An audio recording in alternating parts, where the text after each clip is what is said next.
Welcome to Suffolk Matters, where all of Suffolk County meets the men and women of Suffolk AME. News, opinions, and insights you won't hear anywhere else. Here's your host, the president of New York's largest independent union, Suffolk AME's Dan Leveler. Welcome to another edition of Suffolk Matters on Walk 97.5 and 94.3 The Shark, where Suffolk County meets the men and women of Suffolk AME. News and views you can't hear anywhere else. So my guest this morning is the Executive Director of Long Island Federation of Labor, Ryan Stanton. Ryan, thank you for joining us today. Thanks for having me, Dan. So, you've been on the show a few times. We've had a number of interesting conversations. I don't know if I necessarily want to throw back to some of them, but, I do remember some topics coming up that, we were kind of guessing at the future of the world, and here we are, and that's what happened. So I think it's good that we have this conversation today. But just for context, not everybody may remember or know, who you are, where you came from. So let's just start with, you, a little bit of history about you, how you came up through the world, and then we'll get into your role as executive director. Sure, yeah. So Ryan Stanton, father of two, husband to Kalish, nurse practitioner. My father's still climbing poles, working for PSEG. Right. I'm a member of IBW Local 1049. And that's the family I grew up in. Went to public school, graduated Binghamton University, found my way into politics and government sort of unintentionally. My degree's in Arabic, minor in economics.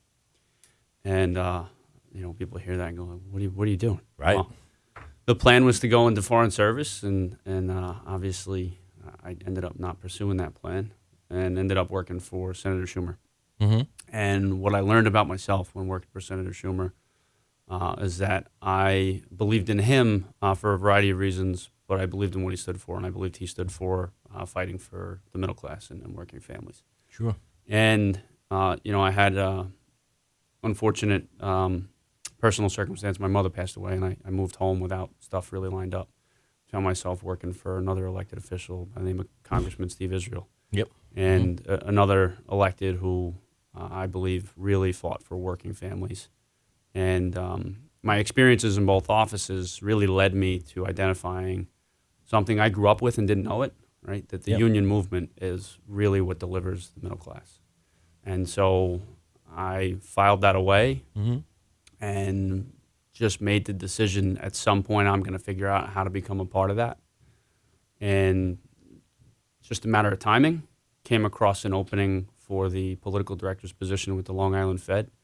That was about 10 years ago. Right. And here I am today as the executive director for going on 2.5 years. Sure. And listen, there's a lot to unpack there, but one of the things I want to touch on is, you talk about the union being the pathway to the middle class. And this is something I find that sometimes gets misunderstood. And it's always worth correcting. And for folks like me and you, we hear it and say it so often that you might forget to, not that you or I would forget to, but, just generally speaking, it's so common and so deeply understood inside unionism that it maybe is lost in communicating to the outside folks. But it isn't just union members that build the middle class. The union puts pressure, unions in general put pressure on an industry, right? Mm-hmm. So it's the union represented folks and the pay and benefits that they fought and received that the non-union companies now have to compete with. Mm-hmm. And so they have to come up on their wages. They have to come up on their safety. And that's why, inside the union world, there's a lot of push on getting certain legislation done to protect workers. But it's never just protect the union workers. It's protect workers everywhere. And we keep building up these rights and building up these rights and building up these rights. And one of my fears, I think, is if we allow ourselves to become complacent, not just in the union movement, but as a people in this country, allow ourselves to be complacent and say, hey, there's this law or there's that law. We don't need unions anymore. Those laws can change. And we've seen that. We've seen certain laws that were in effect. And as the union movement lost strength in certain states, those states started changing what rights workers had. But, again, it's just a point I wanted to, just reiterate for everybody that might be listening. When we talk about unions and how that builds the middle class, we're doing that for everybody in any field, right? It's setting standards. There's not a point to disagree with. It should be repeated over and over again. And we're union leaders, but we're labor advocates. Yeah. If you labor, if you toil, if you work, we are out there fighting for you. It's that simple. It's that straightforward. If you go to work every day, just know that when we go to work every day, we're fighting to make your life better. Yeah. And that is at the core of our mission. It's who we are. It's what we stand for. It's why we do what we do. And just to tie it back, you made a point I don't want to pass over is the trade union movement in countries around the world are among the first things to go when democracies fall. Yep. And we are a bulwark against democracy failing. Right? It's important because not only do we have a voice in the job, we are a vehicle for collectivism. We are people that stand shoulder to shoulder and work united together for a common cause. And we believe in democracy. We believe in freedom. We believe in participation in government and making life better for working people. That's what we are. That's what we do. That's what we're about. And so you made that point, and I certainly didn't want to gloss over it. Yeah, yeah. And listen, I'm going to roll the grenade and say that there are some things that are being talked about in this country, coast to coast kind of projects. Let's say it's a project for next year that talks about abolishing unions, public sector specifically, getting rid of all of that. And, you and I could now sit here for another 4 hours and talk about the cause and effect on all of that stuff and how that would have impacts all over the place. But generally speaking, in regards to this particular grenade, I'm strongly against, and I don't think it's in anyone's best interest, and anyone who thinks it is probably being duped. There's a very small percentage of people that would benefit from this, and it's such rarefied air. You've never met, you've never been in the same room as them, and you never will. Yeah. So, but let's continue talking about labor, and there's a celebration coming up now. Everybody knows about it. Everybody thinks like, oh, day off, but it really is significant, and I think we should talk about it more. And that's obviously Labor Day, and it's more than just a parade. It is a celebration of labor and all that labor does, and I don't want to put my 2 cents in. I'd like to hear from you. Yeah, without labor, nothing prospers, right? It's a day where we have a moment to take a step back and recognize that we are the drivers of this country, this economy, our communities, and it's a day that certainly do, and it's a day I think you and I really unfolds 365 days a year, right? Like there is a recognition, but every day should be Labor Day. We spent a number of years. 2020 and I would argue 2021, folks didn't forget that workers are essential. Right. And so for a long time in this country, we've had this one day a year where the rest of the country, I think, takes notice of that. And we had a couple of years where it wasn't just that one day, it was all year long. And so it's an important day, but I would be remiss if I didn't take the opportunity on this show to reach your audience to remind folks that it's essential workers that make up your community, that make this world go, that are your neighbors and people we rely on in crises, and people that are there when there's not, to celebrate the joyous occasions in our lives, and just not to take those things for granted. Like the work that we do, and if you work every day and you're listening, the work that you do, it's important. Hey, you mean all work, right? And that's what I mean also, and that sometimes gets lost in translation also. I know I alluded to at the beginning of the show, I didn't want to refer to old conversations we had, but here I am having to do that. And during COVID, we spoke about that frontline essential worker, and everybody knew firsthand, like we needed folks at gas stations. We needed people at grocery stores. We needed all of those support networks, getting things onto trucks, getting those trucks where they need to go, keeping everything, mechanically working, all of these systems that you took for granted. It was just the utility of life in America, and it just happened. That became frontline and essential. And we talked about at that time, it was the hope, and I know definitely from my standpoint, and I know where you come from as well, that we wouldn't forget that essential thing that everybody saw, oh, this is essential, we need all of these workers, that we didn't go immediately back to calling it unskilled labor. And here we are a few short years later, and I am still seeing articles pop up about, how dare unskilled labor, blah, blah, blah. These are the folks that kept this country going and still keep this country. They always have. They always will. But these are the folks that kept this country moving and were lauded as heroes when it was necessary in a crisis. And now they're back to being unskilled. And I don't believe it. If you are working, you are skilled. That's the way I look at it. Yeah, I said it before. I'll say it again. I wish I could remember who the quote is attributable to, but without labor, nothing prospers. Right. So, again, we're going to be focusing a lot on labor on this show. No big surprise there, given the nature of what you do, what I do. But let's talk about some of the big issues facing labor and facing workers in Suffolk County. And when I say workers in Suffolk County, I don't just mean my members. I mean all work again. And I'll just keep clarifying as we go throughout the show. Sure. Yeah. I mean, challenges, opportunities, right? Two sides of the same coin. Yeah. We had previously talked about Suffolk County Water Quality Restoration Act. For those listening, it's just a really fancy term of saying, are we going to invest in our wastewater infrastructure? Mm-hmm. It's going to be Prop 2 on the ballot this November. I would ask you to vote yes.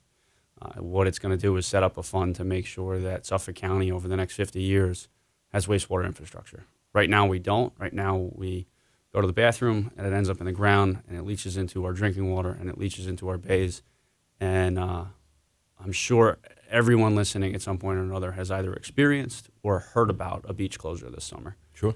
And it's becoming more frequent and happening more and more each and every day. And that's not just a day ruined for us with the family. That's dollars in our economy. Yeah. That's sales tax revenue that might have been paid by tourists and visitors that's not being paid by them, but is going to have to be made up somewhere, is made by us. And so tourism is a significant part of our economy, relying on our beautiful beaches and water quality being good and pristine. And then just, if you live in Farmingdale, if you live in Patchogue, you have a downtown. If you live in Babylon, you have a downtown. And you can't have those downtowns without wastewater infrastructure, right? So, Dan, I know you know this. I know your background. You come out of this field. Mm-hmm. It's an economic driver. So wastewater infrastructure, doesn't sound sexy. It doesn't sound fancy, but it is sort of the arteries for our economic future. And if we don't invest in it, we're going to continue to experience significant burdens that are totally avoidable. Yeah. Well, there's a great part of Suffolk County that could be sewered, that isn't sewered. There are some technical areas where, the composition of the soil and elevations and whatever, I can get very technical with this stuff and it doesn't matter. But by and large, most of Suffolk County would be able to be sewered. But there needs to be a funding mechanism. And there needs to be some signal from everyday people to say, hey, listen, a little bit of, we pool our money anyway in the form of taxation. We pool our money to make sure all sorts of important things happen. And there's a ton of subjects that you could bring up where people would say, hey, listen, you know what? We really do need public safety. We really do need the health department to make sure it's safe to eat at restaurants and all of the various other things that we all agree that we need to pool our money on. And then you bring up something like wastewater, again, not a sexy subject. But when you look at it in terms of the economic driver, I think the easiest way for me to put it to when I talk to folks, $1 put into sewers is $50 back into your pocket, right? Mm-hmm. Because of what it does to the economy.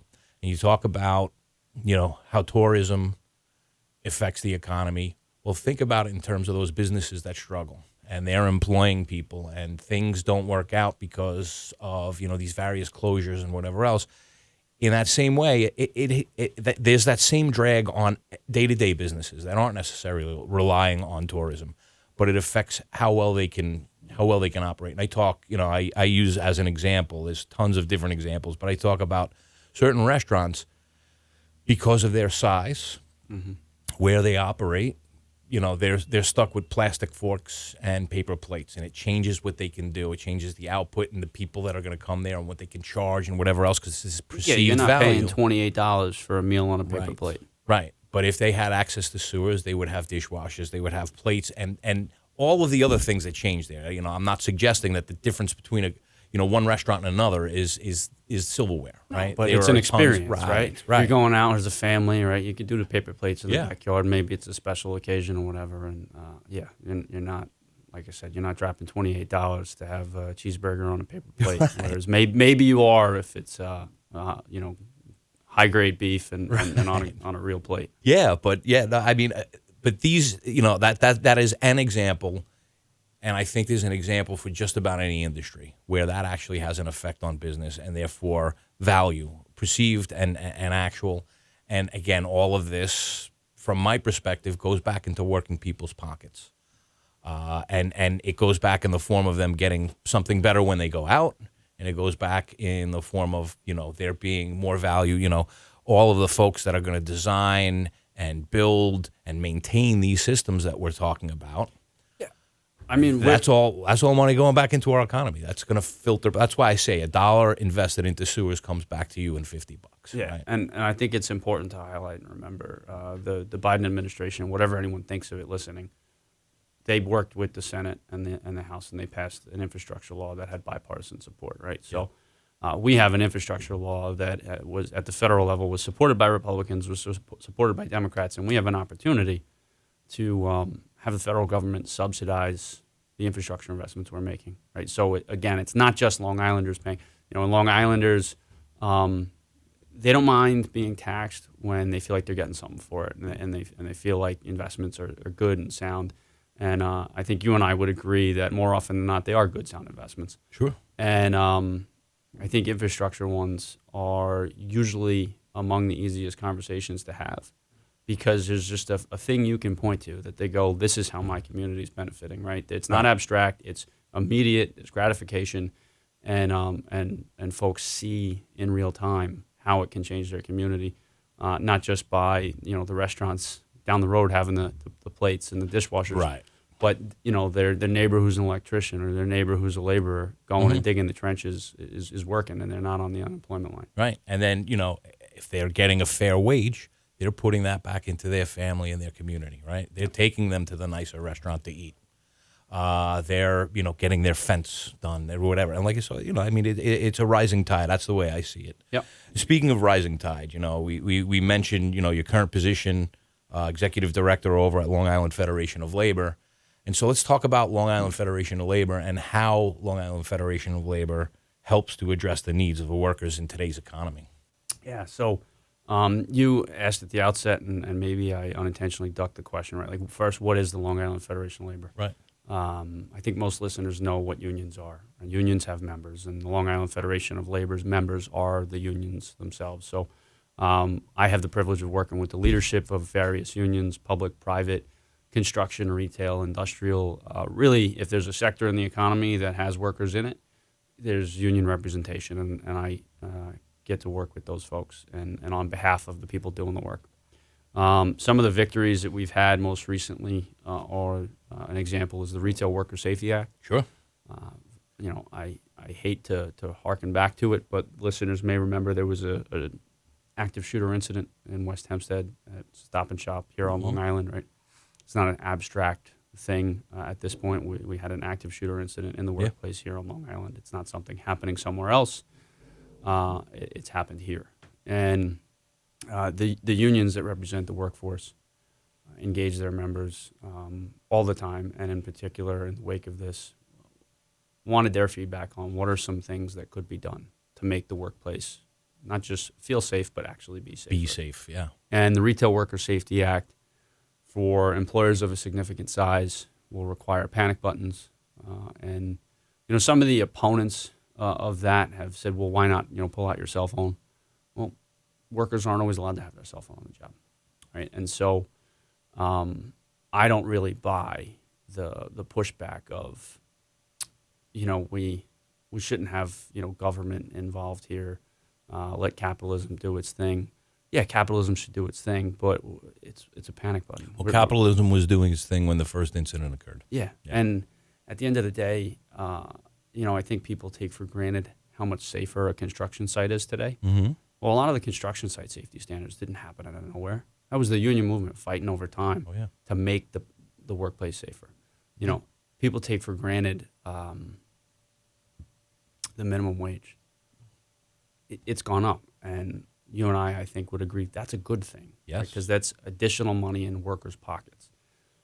Those things don't just happen. And so the Retail Worker Safety Act not only would provide panic button, provide safety training, right? Yeah. I don't know how many people listening walk into a facility and immediately assess, okay, I walked in that door, but where's there another exit? Right. Because God forbid there is an active shooter incident or a disaster, something happens, I can't exit that door.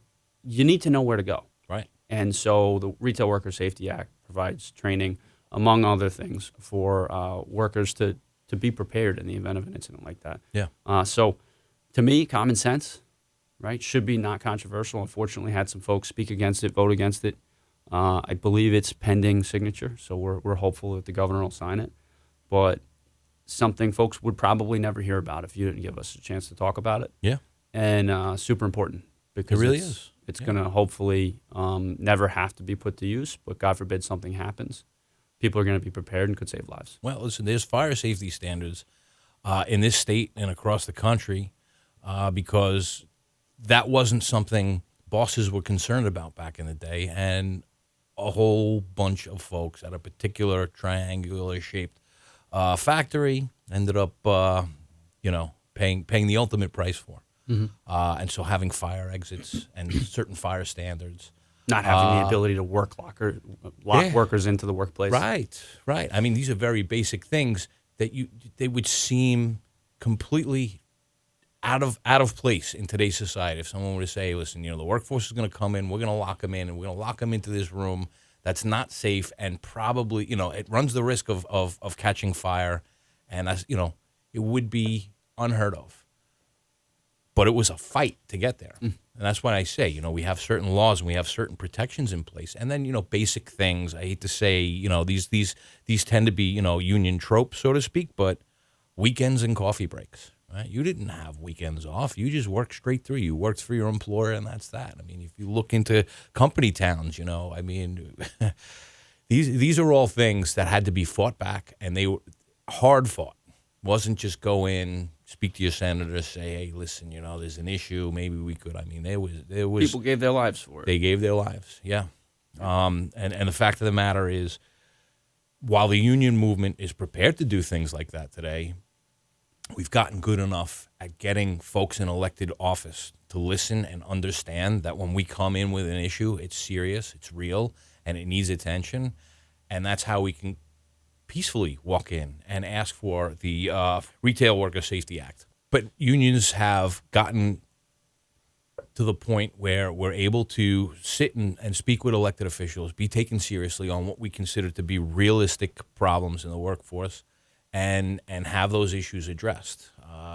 Many, many, many years ago, it wasn't that way. And so hundreds, thousands of people had to stand together in the streets to fight and be taken seriously. And that, again, I alluded to earlier in this conversation, while we represent all workers doing all jobs, I have seen myself in states where unionization has been pushed down so hard by the quote-unquote right to work, which is, an awful phrase. It sounds like such a good thing, and it's not. But the right to work laws have then paved the road for folks to repeal labor protections. And so we have to be vigilant. When I say we, I don't mean just you and I and the respective folks in the union movement, but I mean everyday people. Yeah. This should be on everybody's mind. They should care about this. Yeah. So if you're listening and you're a union member or want to become a union member, union members first, right? If you're listening, be involved. Show up at your meeting. Know what's going on. Realize that, when your union endorses a candidate, it's not because they're affiliated with a particular party. It's because they have demonstrated or have committed to delivering policies that are going to make your life better, right? And on Long Island, we really have a good relationship across parties. We have great working relationship with Republicans. We have a great working relationship with Democrats, and that's at all levels of government here on Long Island. And it's vital because our power is borrowed, right? Yeah. You and I sit in positions that have nice titles, and we represent a lot of people. Yeah. But if the elected officials we're talking with don't believe that when we're sitting with them and we're delivering a message on behalf of those people, that those people really agree with us and believe it, it's meaningless. Right. So the more you're involved with your union, the stronger your union is, and the more effective we can be for you. Because that's the real power. Yep. Yeah. Our power is borrowed. Yep. It's really collective action. Yep. No, I agree. And then you talk about those folks that aren't represented. The same is true. And this is one of the reasons why, philosophically, when we do endorsements for candidates, I like to discuss them here. I like to put this out to as many people as could possibly listen, because not everybody can pull all these candidates into a room and ask the questions they want to ask. I only focus on these candidates. How are you going to help working people? And if somebody comes along and they look great on a palm card and they got a great smile on TV and the whole nine, but behind the scenes they have committed to working against labor, I'm endorsing someone else, right? And I'm telling people, watch yourself. You can see, there is some rhetoric out in the world where people, they get very excited by certain talking points, and then they start putting their energy behind something that's designed to prey on them, to take away from them. But they don't believe, they think, well, so-and-so's not talking about me. Yes, they are. Yes, they are. And that's why we do the endorsements that we do. That's why we put that out for all to see. I know that your endorsements are made public as well. All anybody has to do is jump on the website and see. But the fact of the matter is, there's all aspects of life, right? But part of your life, and a big part of most people's life, is work. And we care about that aspect, and we vet candidates based on that and their willingness to respond to that. I mean, that's why we do what we do, right? And yeah. It's not to say nothing else matters, right? But that's our responsibility. We can't be in all lanes all the time for all people. What we can do is make sure we are absolutely committed to making your economic future a little bit brighter and a little bit better. And you get to make the choice on the rest of the issues, right? Like, we're going to continue to fight every day to make sure you have the space to have a choice, right? So that you're not working around the clock, 2 and 3 jobs, when all you're doing is fighting and spinning the wheels and living paycheck to paycheck. That you hopefully you get one job, you have a good career, ideally have a pension, benefits, health care. And maybe because you have that one job with all the things I just mentioned, you get to coach your kids' Little League. Yeah. Or you get to show up to the dance recital. That's really what we're about. We're about delivering a better life for working families. And if you're working 3 jobs, you really don't get to spend much time with your family. So, by the way, this is not an imaginary scenario that you just described. 60 years ago, that was the reality in this country. The rules and the strength of labor unions created. So I put those in reverse order. It was the strength of labor unions that created the rules that made it so that somebody could work full-time job at a gas station, be able to afford a car of their own, to put gas in it, maintain it, have a family on one income, 40-hour work week, survive and thrive in this country. Yeah. That's been stolen. We talk about now. We look at housing, right, and we see what's happening in the housing market, what's happening with rental properties across this country, and private money going into buying up all of these different properties and everything else. And from my way of thinking, I mentioned company towns earlier. We could end up back in that situation again. And people aren't going to put 2 and 2 together, because the name on the mortgage isn't going to be the same name as the one you have on your paycheck, but they're owned by the same, a Vanguard or a State Street or whatever else, some big equity firm that owns interest in both. And here we are back in those bleak days. So again, I'm getting a little too technical on all of this stuff. The fact of the matter is, we, folks like you and me rely on the people that we represent showing up, lending their voices, telling us what they need, and allowing us to fight on their behalf so that we can fight for all working people and keep some of these nightmare scenarios from happening. We can't be afraid to embrace new things, right? Because that creates opportunity, that creates a chance to really deliver on the dream and the message we're talking about. Sure. So, I don't know, I'll defer to you on whether or not we have enough time to really get into it, but just briefly, the offshore wind industry. Right, it's polarized, and politicized. Yep. The reality is the utility sector is wall-to-wall union. And I'm talking to both our elected officials that support it and those that want to play games with it. If you support it, good. The union movement is glad, and we're supportive of it. Yeah. But don't you dare forget the people in the utility sector that are working in natural gas right now, that are working in fossil fuels, because it's not an either-or, right? And when you don't think about those people, you let the people who want to sabotage the opportunity in the offshore wind industry and other alternative energy infrastructure projects, you play right into their hands. Yep. And those of you that want to play games with this, you are taking money out of working people's pockets and food off their tables and making it harder for them to put a shirt on their kid's back. Yep. Offshore wind is a utility scale opportunity that's going to provide careers. Yep. And they're building it union, and we're going to make damn sure that they operate and maintain it union. They're doing a pretty good job on the construction, and they got work to do when it comes to operations and maintenance. Yep. But they've been pretty good partners so far. We're going to continue to work with them, and we're also going to hold them accountable. But if you're an elected official making policy decisions about this industry, don't play games. Yeah. It's an opportunity for working people. And you're right. Embracing this change doesn't mean abandoning the old systems. That's called, on a technical side of things, we call that stranded assets. And it's not just a physical location or a piece of equipment, but it's people who were trained in a particular way. And there needs to be transition in those industries, and there needs to be backup to those industries. Yep. And it's all union labor, again, putting safety and quality of life issues in the forefront, because these people building this industry and maintaining this industry deserve to have a life and should be able to contribute meaningfully back to their community. And to your point, and I'll be brief, it has to be more than a talking point, right? Yep. Just transition has to be real, right? We have to continue to invest and maintain our gas infrastructure and do so responsibly and appropriately and bridge to the future, right? So these things should not be pitted against one another. It really is an opportunity for our region to be brighter, cleaner, and more sustainable, and working people are going to get caught in the middle of it, and they shouldn't. It's well said, Ryan. So my guest this morning, Ryan Stanton, the Executive Director of Long Island Federation of Labor. Obviously a very busy man, well-educated and well-tuned in on these labor issues, and I appreciate you carving out some time to speak to us this morning. It's always a privilege and an honor, and I thank you for giving me the chance. And to our listeners, we'll speak to you next week.